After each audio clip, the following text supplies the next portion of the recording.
Gran Casino de Ceuta les ofrece La Voz del Faro.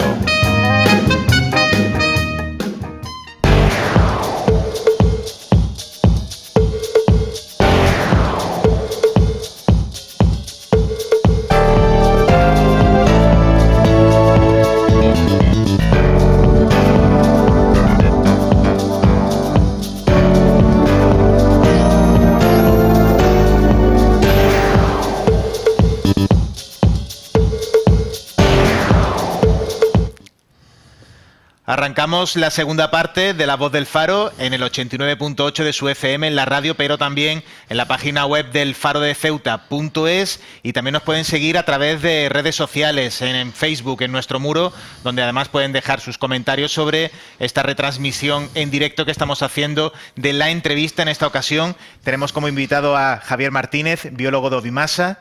Hola, buenas tardes. Muy buenas tardes. Recordamos, Ovimasa es la sociedad municipal dependiente de la Consejería de Medio Ambiente, y el hecho de que le hayamos invitado, Javier, es porque ayer tuvieron un taller en sus instalaciones, porque Medio Ambiente inicia la redacción de los planes, se llaman, y lo voy a decir con cierta lentitud, los planes de gestión de los espacios incluidos en la red Natura 2000.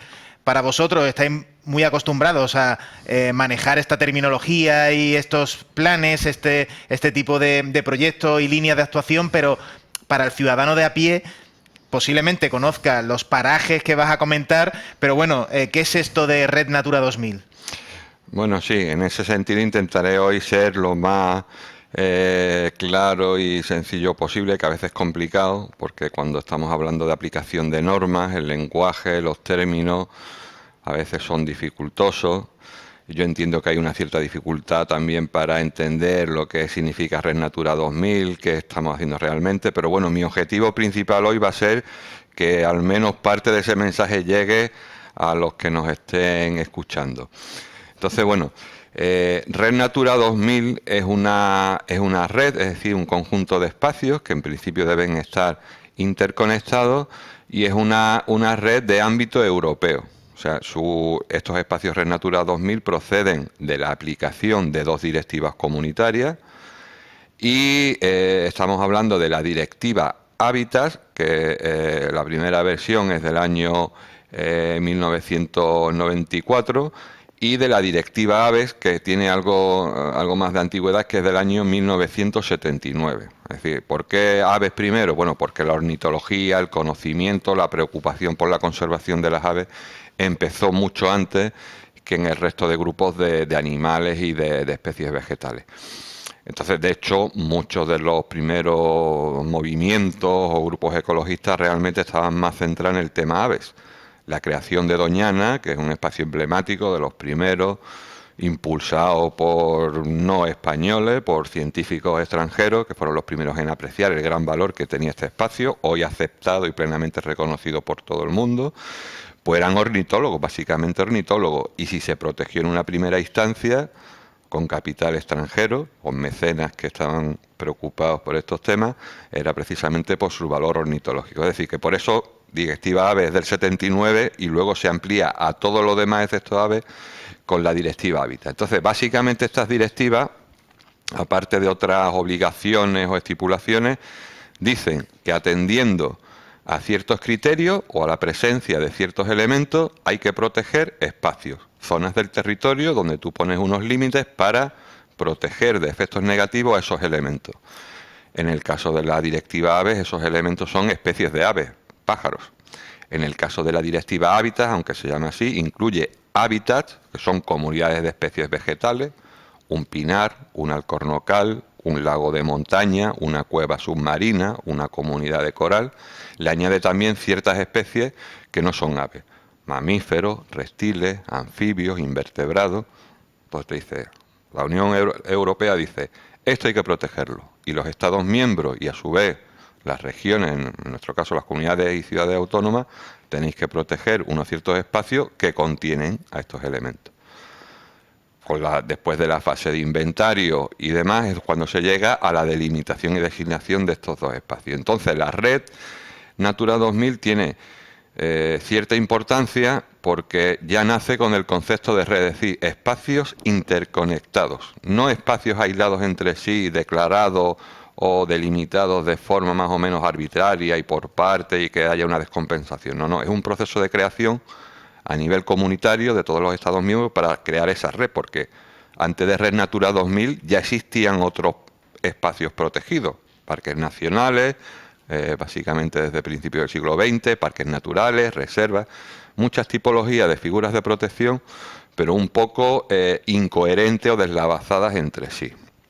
Entonces, concepto de red, un conjunto de espacios analizados conjuntamente para lograr ese objetivo de conservación y que luego tengan la conexión o que estén conectados entre ellos, ¿no? Que no sean islas cerradas, porque bueno, la conservación es imposible con ese concepto de área cerrada y rodeada de amenazas y de presiones, ¿no? La conservación debe aplicarse a todo el territorio, en los espacios protegidos con mayor intensidad, siendo más restrictivos, y en el resto del territorio con menos intensidad, pero también aplicando estos criterios.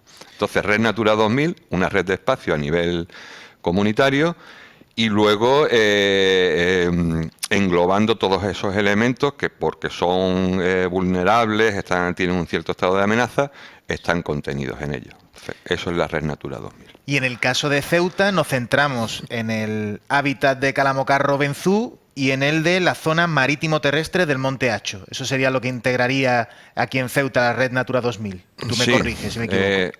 La propuesta inicial que se hizo en el año 99, en este caso la ciudad de Ceuta, digamos que se incorporó a este proceso de forma tardía, pero bueno, también es verdad que de forma decidida, porque bueno, el Estatuto de Autonomía de la ciudad de Ceuta es del año 95, de diciembre. En 96 se produce el traspaso de competencias, que ahí es donde viene todo este paquete de competencias en medio natural y en patrimonio natural.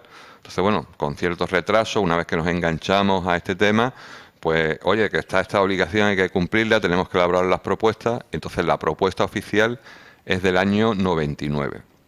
Entonces, bueno, analizamos, a ver, la Directiva Hábitat en sus anexos y la Directiva Hábitat en sus anexos, qué especies, que había una cierta información previa, datos científicos, que son los necesarios para hacer este tipo de diagnóstico, de actuaciones, y dijimos, bueno, pues si tenemos que proteger esto, esto y esto, pues el espacio tiene que ser este, y en el caso del Monte Acho, pues lo mismo.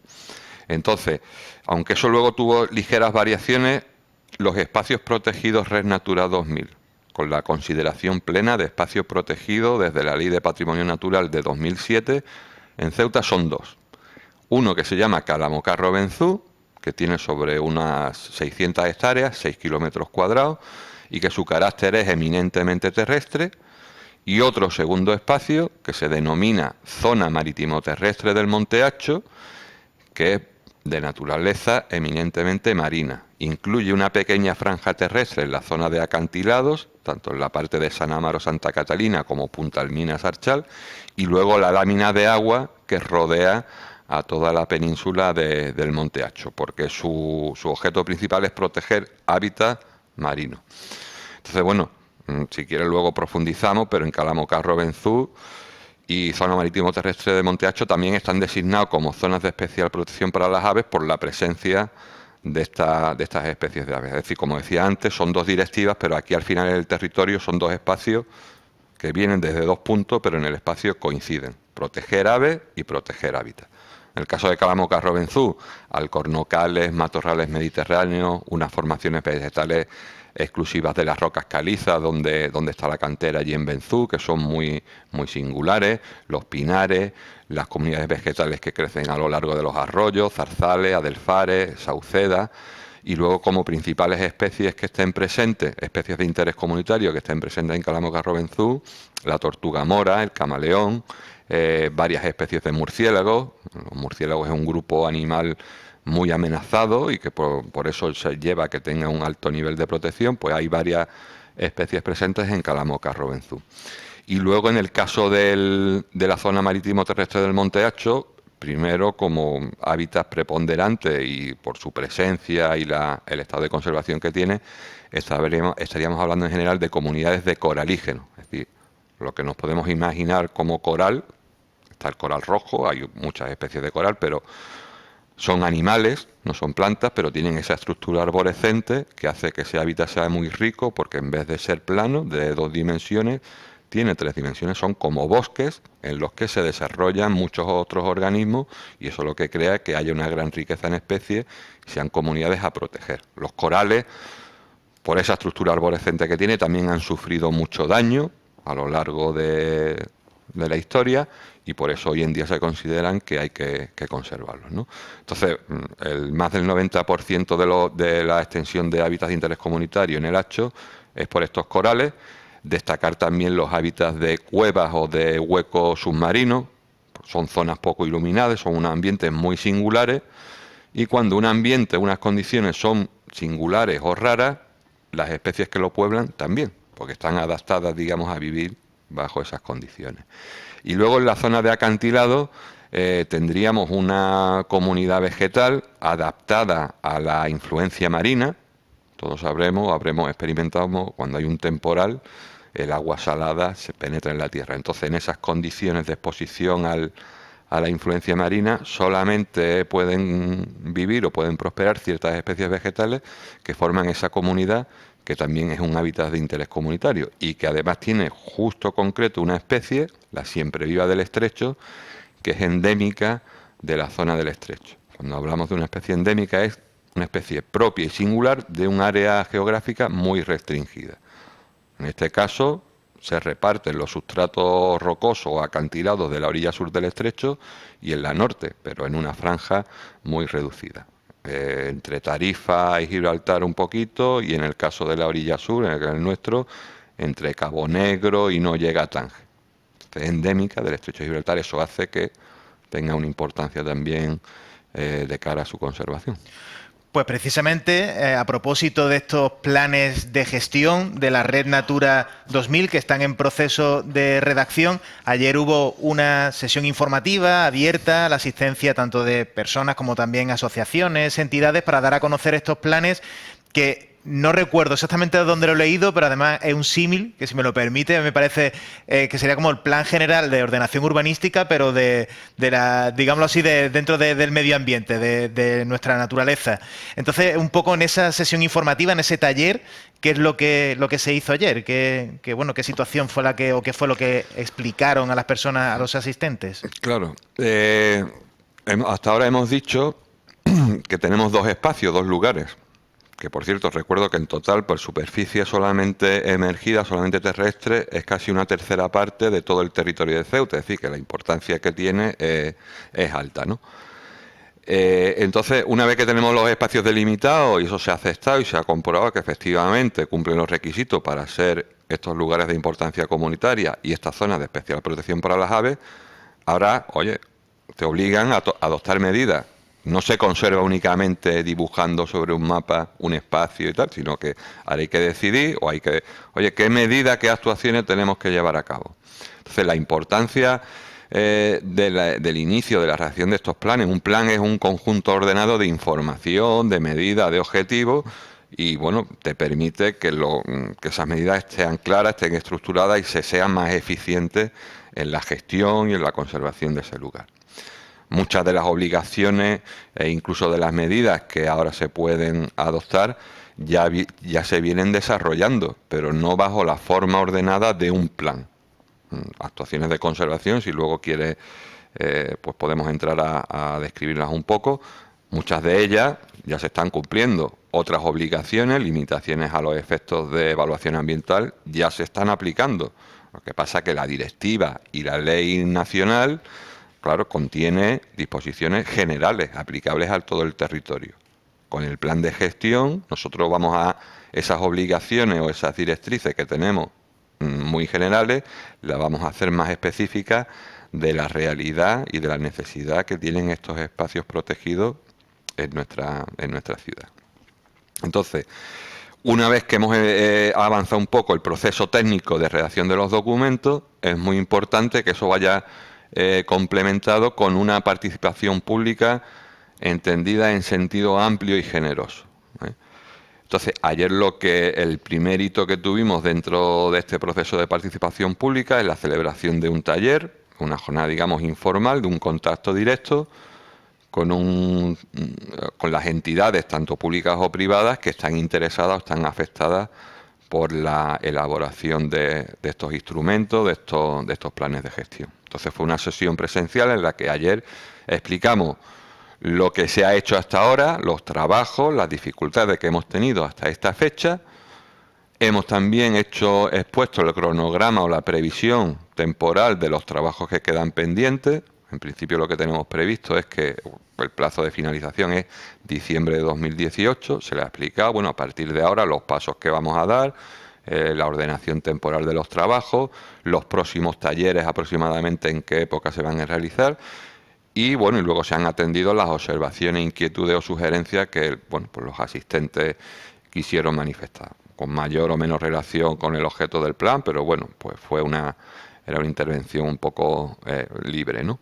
Entonces, a partir de ahora tenemos más o menos claro lo que hemos hecho, en qué punto estamos y lo que toca por hacer, y este proceso ya de participación será continuo hasta que se termine o se concluyan estos planes.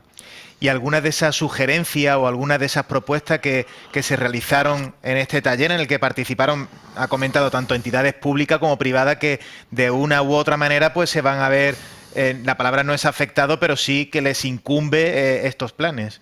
Sí, afectado, sí, es verdad. Yo a veces también intento evitarlo porque parece que es algo con una connotación negativa. No, me afecta, sí. Pero bueno, me puede afectar positivamente. También es cierto, también es cierto, ¿No? sí, sí. Me afecta, claro, todo nos afecta. Hay que ver el nivel de afectación que te da o la actividad que cada uno desarrolla, si se realiza dentro del espacio y de alguna manera se puede ver alterada o modificada por las medidas que vamos a decidir o que vamos a aplicar, ¿no?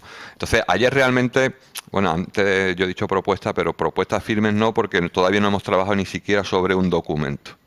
Como comentaba, era explicar lo que hasta ahora se ha estado realizando y adelantar lo que se va a hacer para que, digamos, todo el mundo tenga más o menos claro el esquema de trabajo que vamos a adoptar. Insistimos mucho en que la parte técnica y de redacción, de esfuerzo de escribir, de trabajar, de consultar documentación y demás, recae sobre Obimasa y Traxaté, pero que luego a partir de hoy ya la elaboración es conjunta, es entre todos, ¿eh?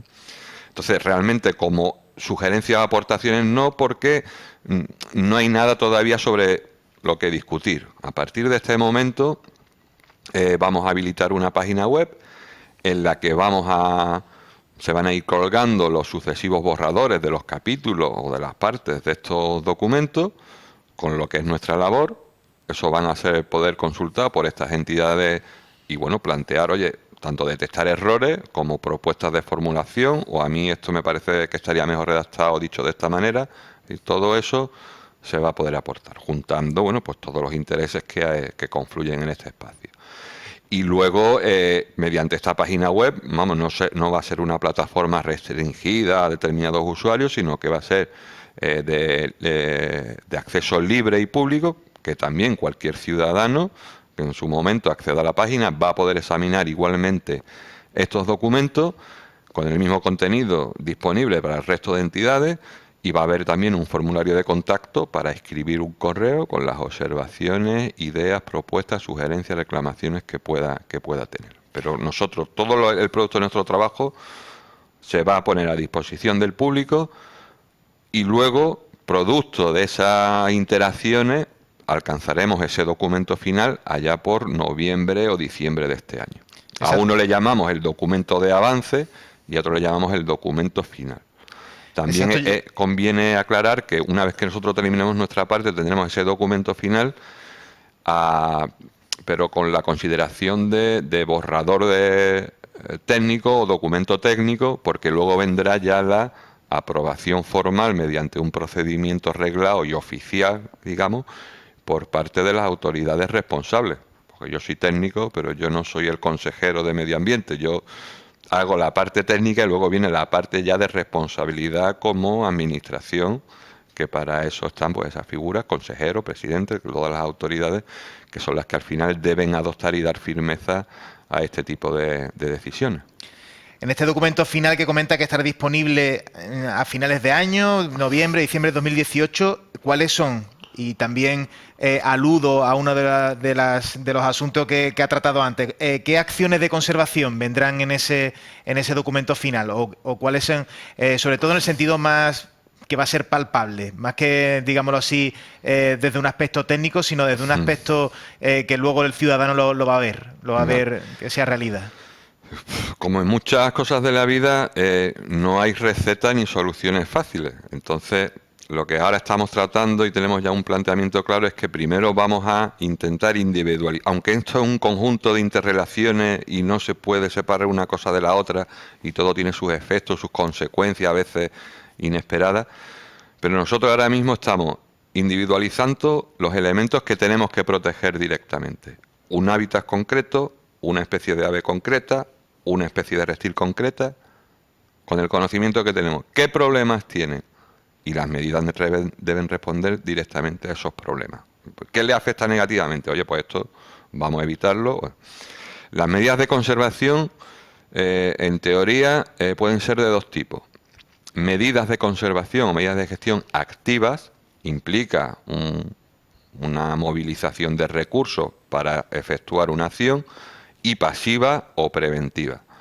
Por ejemplo, bueno, tampoco vamos a descubrir ahora la pólvora en cuanto a medidas concretas. En general sabemos más o menos los que estos hábitats y estas especies, los problemas que tienen y las necesidades de conservación que tienen. Pues podríamos estar hablando de restauración de hábitats, ¿no? Pues en determinados momentos y en determinadas zonas vamos a introducir o hacer un concepto de repoblación, ¿no? Vamos a añadir especies vegetales para mejorar la conservación de ese matorral o de esa formación boscosa. En el ámbito terrestre, medidas de prevención de incendios forestales, porque nos estamos dando cuenta que los incendios forestales, si eso no se controla, tienen también un efecto negativo no solo sobre la vegetación, sino sobre la fauna que allí vive. Por ejemplo, recordábamos o mencionábamos que dos especies de interés comunitario son de reptiles, la tortuga mora y el camaleón común, que no se conocen por su velocidad de reacción y su capacidad de desplazamiento. Es decir, como no pueden huir del fuego, cuando ocurre un incendio se ven muy afectados, ¿no? Entonces, oye, prevención de incendios, estás evitando ese problema. Otro gran problema que tenemos en nuestros montes, la erradicación de especies exóticas, esas especies alóctonas que no son propias de nuestras comunidades, que en algún momento se introdujeron accidentalmente, intencionadamente, y que simplemente porque ocupan el espacio o causan una serie de efectos, están alterando las comunidades autónomas, las comunidades autóctonas, que son las que tenemos que conservar. En el medio marino es algo más difícil de manejar, porque no podemos intervenir directamente, fácilmente, ¿no? Debajo de agua es que los humanos nos ahogamos, ¿no? Que no podemos respirar. Pero sí en el borde marítimo podemos evitar, bueno, pues algunas zonas donde hay presencia importante de hidrocarburos. Una medida de conservación activa sería retirarlo. Por ejemplo, evitar las fuentes de contaminación difusa que pueda haber. Eso es una medida de gestión activa porque estamos construyendo o desmantelando ciertos elementos. En las medidas de gestión pasiva, bueno, pues son medidas típicas de reglamentación o de normativa en la que yo regulo. No me gusta la expresión prohibir, porque prohibir taxativamente pues casi nunca se puede o se debe hacer, pero sí permites una actividad, pero bajo ciertas condiciones. Pues no sé, la pesca recreativa. Todo el mundo tiene derecho a pescar y efectivamente puede pescar, pero con unas limitaciones de tiempo, de lugar, de especies, de tamaño, lo lógico, ¿no? Pero no que se haga de forma descontrolada. El fondeo de embarcaciones, el buceo recreativo, que también bajo ciertas condiciones puede causar efectos negativos importantes. Hablaba antes de las cuevas. El acceder a las cuevas, las burbujas, el aleteo puede alterar sustancialmente las comunidades que existen en estas cuevas, que son muy sensibles. Entonces, más o menos ese tipo de actuaciones o de cuestiones son lo que nosotros hablamos o llamamos medidas de conservación. Medidas de conservación pasiva también muy importantes, y de ahí la importancia de la participación pública. Sentarse, discutir y pelearse con otras entidades públicas o entidades privadas que tienen su actividad y llegar, ayer lo destacábamos en el taller, y llegar a puntos de equilibrio, de común acuerdo, en el que la necesidad que nosotros tenemos, que es responder a esos objetivos de conservación, proteger estos elementos, permita también, siempre que sea posible, la satisfacción del interés de las asociaciones de pescadores o de cazadores o de los ornitólogos o del organismo competente en materia de carretera o del organismo competente en materia de defensa o el organismo competente en materia hidrológica, porque lógicamente ellos tienen su función y su obligación. Estamos hablando, el mantenimiento de una carretera tiene una influencia directa en la seguridad de las personas. Entonces no vamos a cerrar una carretera porque afecta a un hábitat. Bueno, vamos a ver, la carretera existe, hay que mantenerla en sus condiciones, pero si yo tengo aquí unos elementos a proteger, cuando te vayas a acercar o los vayas a tocar, tenemos que tomar aquí algún tipo de determinación para que tú hagas lo que te corresponde, pero ese elemento quede protegido debidamente. Hay un asunto de actualidad que además incluso ayer llegó a pleno, que puede suponer una amenaza, o al menos así fue, tal como lo trasladó, por ejemplo, aquí en COPE Ceuta y también en el faro de Ceuta.es, la Asociación Medioambiental de Ceuta, y es la acumulación de algas en las inmediaciones o en el cauce, no sé si sería lo correcto hablar de cauce, pero muy cerca del arroyo de Calamocarro, que además es una de estas zonas protegidas, y según nos comentaba su presidente, Francisco Segado, esa salinidad que tiene el alga, pues bueno, estaba afectando al terreno. Además el arroyo había animales que también bebían de ese arroyo. Él no los planteó de esa manera. Ayer yo sé cuáles fueron las conclusiones. Además mencionaron, se hizo alusión a un informe de Ovimasa sobre este asunto de las algas, pero un poco también para que... Sí, se mencionó dónde. En el pleno. Yo creo recordar que fue en el pleno que ya se trató este asunto, pero ya que tenemos la oportunidad de tenerle aquí, pues si nos lo puede comentar, si realmente esa acumulación de algas pues es un riesgo, es una amenaza medioambiental, como desde la oposición y también desde esta asociación se ha comentado. Hombre, un riesgo lo es. Lo que pasa es que todo tiene su riesgo. Lo que hay que valorar o de alguna manera darle una magnitud, una cuantificación, una valoración de ese riesgo, ¿no?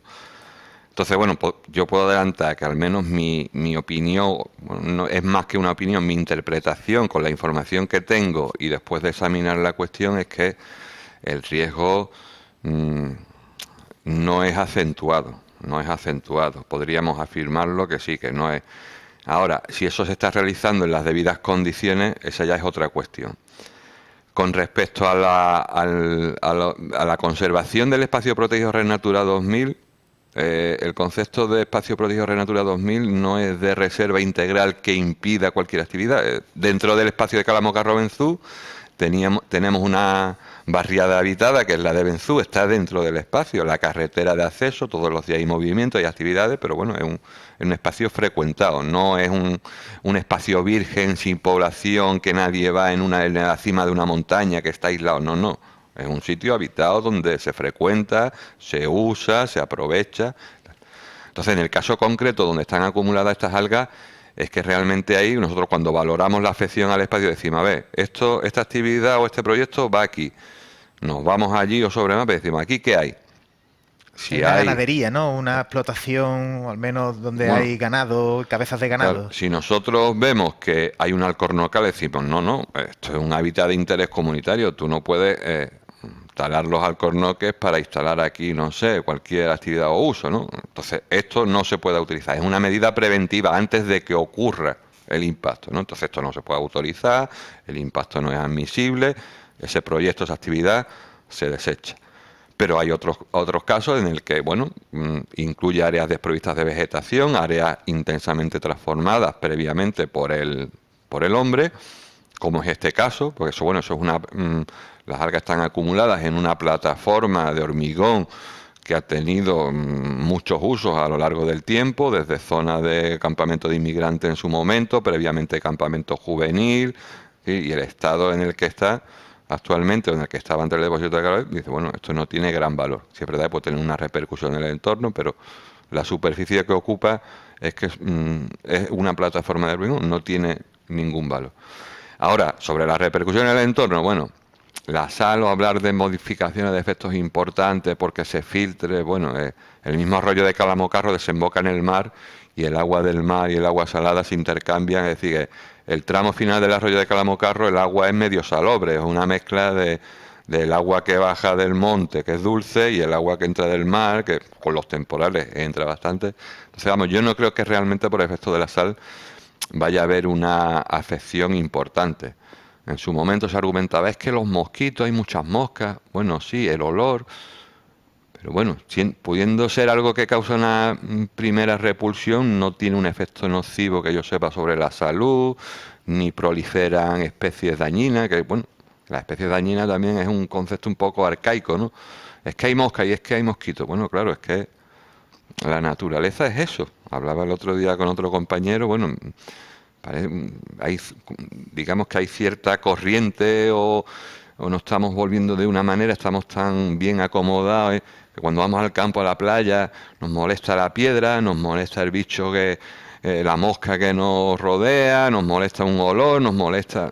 Bueno, la naturaleza es eso también, y hay que intentar, bueno, soportarlo y luego eso es lo que da luego la recompensa de poder disfrutar de un paisaje, de que te dé el aire, de que te bañes en el mar, pero bueno, hay organismos, no todo va a ser amable y tan cómodo, ¿no? Tan placentero como nos podemos encontrar en otros sitios, ¿no?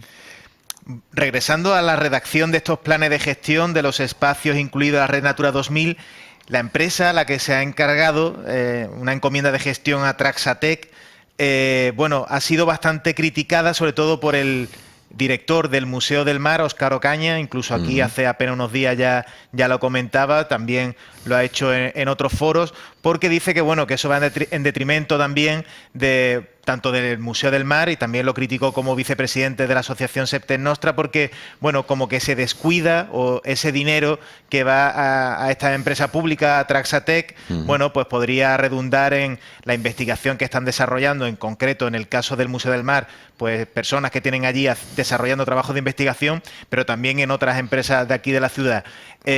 Mi pregunta es, en ese sentido, ¿considera que bueno, que habría que primar pues esa ayuda a empresas y entidades locales como puede ser el Museo del Mar, o bien Traxatec ahora mismo es la solución pues que puede desarrollar en este caso estos planes de gestión y de conservación, los puede desarrollar de manera más rápida, como ocurre por ejemplo con las obras de fomento?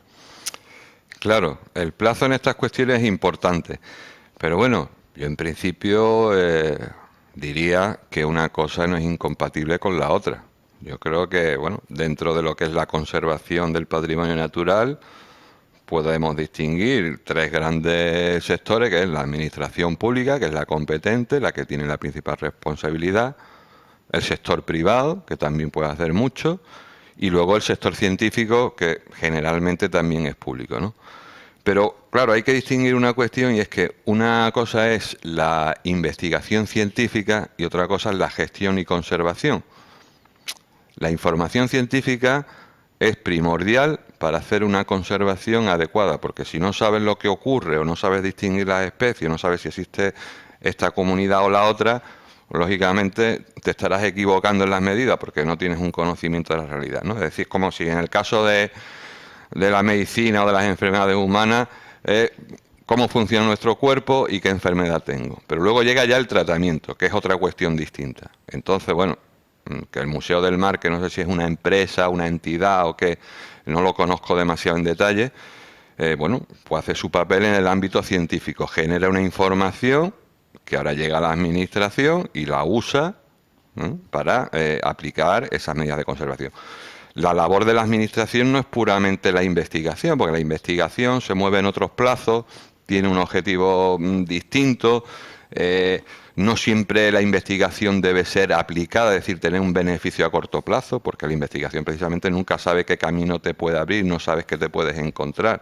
Entonces, bueno, yo no soy partidario de decir, no, toda investigación científica tiene que ser aplicada, no sé, una vacuna, un adelanto tecnológico y tal, no, hay una investigación de base que aunque el resto de la sociedad no la comprenda con exactitud, pero que se tiene que seguir haciendo. Es decir, pues inventariar, por ejemplo, bichos raros, escarabajos, gusanos, medusas y tal.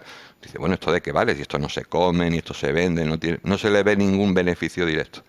Pero claro, con el cabo del tiempo te encuentras un problema y no sabes si esto es tal cosa o tal otra, entonces no tienes que conocerlo previamente, no sabes dónde puedes llegar Y eso es la investigación científica. Y trabajan sobre todo en un plazo temporal más amplio. Digamos, no tienen la urgencia que tenemos en las administraciones públicas, donde hay una normativa y te dice, en 3 años hay que hacer un plan, cada 6 años me tienes que informar. Hay un procedimiento administrativo y son 3 meses y luego un mes de información pública. Entonces nosotros no podemos estar esperando cuando nos encontramos un problema. Bueno, vamos a hacer un proyecto de investigación, a ver, tal. Tenemos que asumir la información que hay y realizar una propuesta en consecuencia, que nuestros responsables al final la adoptan o no la adoptan en función de... Entonces, creo que el papel es complementario y si estamos todos por la labor de conservar todo ese patrimonio natural, todos podemos aportar cada uno en la parte que le corresponde y le toca. Efectivamente, bueno, puede haber, oye, no, es que el dinero para un lado, para otro. En este caso, las encomiendas de gestión las he mirado un poco. Yo en este caso soy el responsable de la encomienda de gestión, esta concreta Traxatex y demás. Bueno, pues ha habido mucha discusión si esto encaja en lo que hace Traxa. Traxatex es una filial de Traxa, pero bueno, en la práctica es más o menos lo mismo. Es una empresa pública, es decir, no como objetivo principal, no es una empresa mercantil privada que vaya al beneficio industrial, que no lo critico, que todos queremos ganar dinero y tener beneficio, y la empresa privada, ese es el objetivo que tiene. Ahora, que sea por unos medios adecuados y coherentes y en sus debidas condiciones, pero que no, el que exista un beneficio económico o no, tampoco es nada malo ni que haya que esconder. Bueno, pues lógicamente tú estás trabajando para obtener un beneficio económico, sí, igual que yo. Por eso me gusta también precisarlo. En el caso de Traxatex, bueno, primero que no se hace por beneficio económico directo de su propia empresa, y luego para nosotros eran importantes 2 cuestiones. Primero, el tema de espacios protegidos Red Natura 2000 y sus planes de gestión es algo bastante específico que se diferencia del resto de herramientas de conservación. Entonces, no cualquier empresa o no cualquier entidad es capaz de trabajar en Red Natura 2000, ¿vale? Porque había otros modelos de conservación que no son plenamente aplicables al caso de Red Natura 2000. En el caso de Traxatex es que la mayor parte del equipo que está trabajando ahora mismo en estos espacios de Ceuta es que ha hecho los planes de gestión, ayer daba la cifra exacta, de más de 80 espacios protegidos Red Natura 2000 en Andalucía. O sea, ya por cantidad, más de 80, y por lo visto, como lo han hecho, ha funcionado, porque al final toda esa información tiene que llegar a la comisión y aceptarla. La comisión está vigilando que tú los planes de gestión lo hagas bien. Entonces, bueno, en el caso de Andalucía se han adelantado, lo han hecho y ha funcionado. Y además, bueno, en espacio, en hábitat, que son bastante similares a los que tenemos en Ceuta, porque formamos parte de la misma región biogeográfica. Porque si lo hubieran hecho en la región alpina, pues bueno, ahí puede haber cierto parecido, pero las formaciones o los elementos alpinos no tienen nada que ver con los elementos mediterráneos que tenemos en Ceuta. Entonces tiene una experiencia previa y además en un campo, en un asunto muy similar a la realidad que se encuentra en Ceuta. De todas maneras, Ceuta es muy singular ya, siempre estamos hablando de la singularidad de Ceuta y en este caso también, ¿no? Pero oye, nos hace pensar en que ya tienen un bagaje que nos permite asegurar que esta tarea la pueden afrontar con cierto éxito.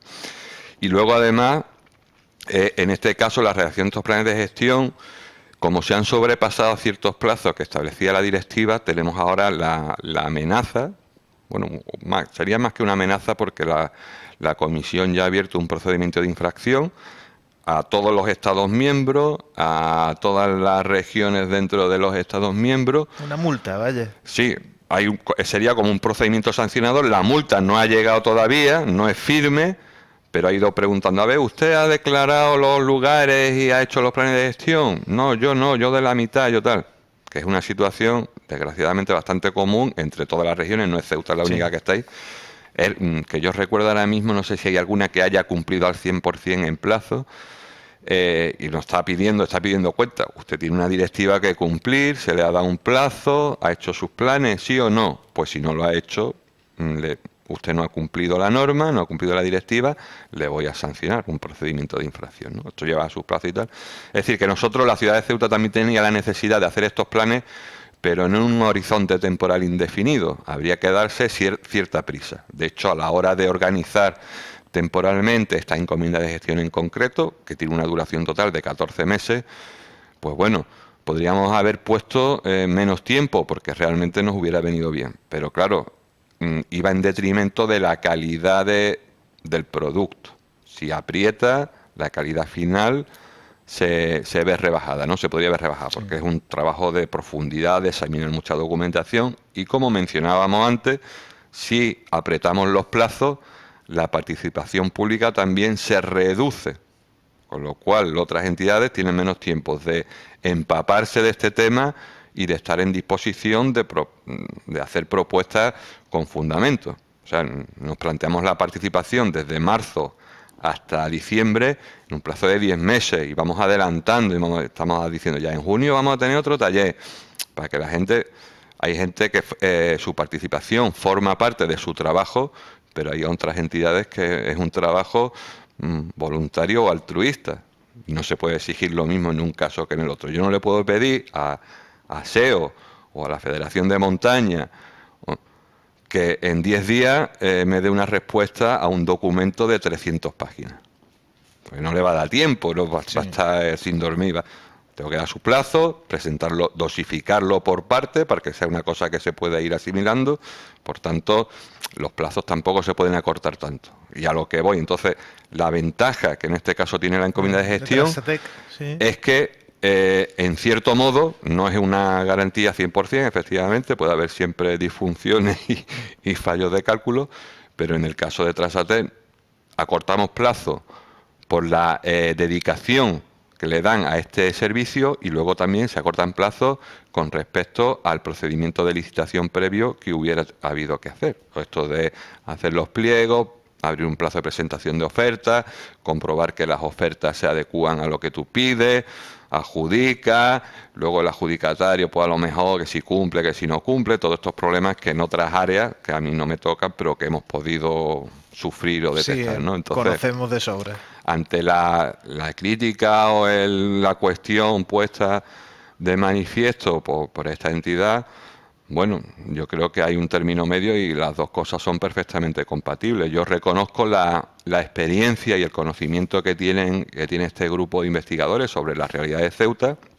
Yo creo que lo que tienen que jugar es un papel importante en la elaboración de este documento, pero realmente también añado que bueno, que una cosa es la capacitación científica que tengan y otra es la capacitación para hacer este objeto concreto, que es la elaboración de un documento de gestión que, aparte del conocimiento científico de esos elementos naturales, tiene una parte muy importante administrativa, de normativa, de coordinación entre entidades, es decir, que es otra historia.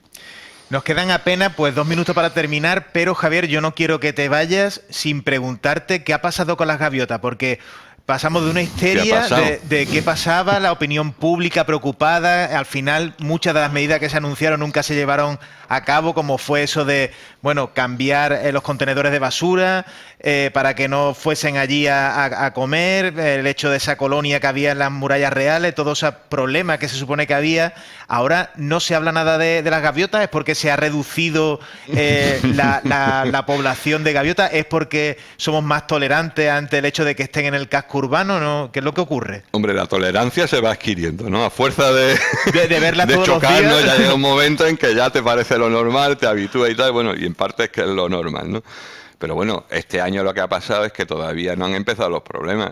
Ah, de acuerdo, o sea, entonces por eso la percepción que tengo. ¿Vale? Claro, la percepción es acertada, pero todavía es demasiado prematura, porque bueno, aunque no sé si ahora mismo, nosotros en cuanto empieza la época de nidificación, que es cuando se vuelve más agresiva y por tanto se producen más conflictos con las personas, lo notamos rápidamente, porque ya es todos los días, mira, una llamada, tengo un nido, que un pollo, bueno, pollos no, tengo un nido que me han atacado, y eso ya todos los días varios avisos y se nota rápidamente, ¿no? Entonces este año todavía no es que se haya reducido la presencia de gaviotas, sino que precisamente todavía no han empezado a nidificar, y cuando nidifican, hay que entenderlas también, a las pobres gaviotas, están reproduciéndose y lo que hacen es cuidar de sus huevos y de sus polladas, por eso se vuelven agresivas. Me pasa, claro, que a veces eligen determinadas ubicaciones que entran en conflicto con las personas, ¿no? En un ático, Entonces, es un problema, como tantos otros, problemas con un componente natural muy importante que tú puedes mitigar o minimizar o reducir en parte, pero nunca lo vas a eliminar del todo. Entonces, bueno, se evita la molestia, el conflicto con la sociedad, se retiran los pollos, los huevos y tal, pero para, digamos, suavizar el conflicto. Pero, bueno, las gaviotas están, vendrán y hasta que tengan condiciones adecuadas, pues seguirán estando con nosotros, ¿no? De acuerdo, pues Javier Martínez, biólogo de Ovimasa, muchísimas gracias. Estaremos atentos a cuando vayáis colgando esos documentos de avance de estos planes a través de la web que has anunciado que próximamente estará disponible, y muy agradecido porque hayas pasado este espacio, la entrevista aquí en COPE Ceuta y en el faro de Ceuta.es. Nada, gracias a vosotros que también jugáis un papel importante en la divulgación de todas estas actividades, y seguiremos manteniendo el contacto. Pues nosotros en este punto nos despedimos, les dejamos con Montse Taboada en la mañana en COPE Ceuta y a continuación los informativos a las 2:20 con todas las noticias del ámbito local. Muy buenas tardes. Gran Casino de Ceuta les ha ofrecido La Voz del Faro.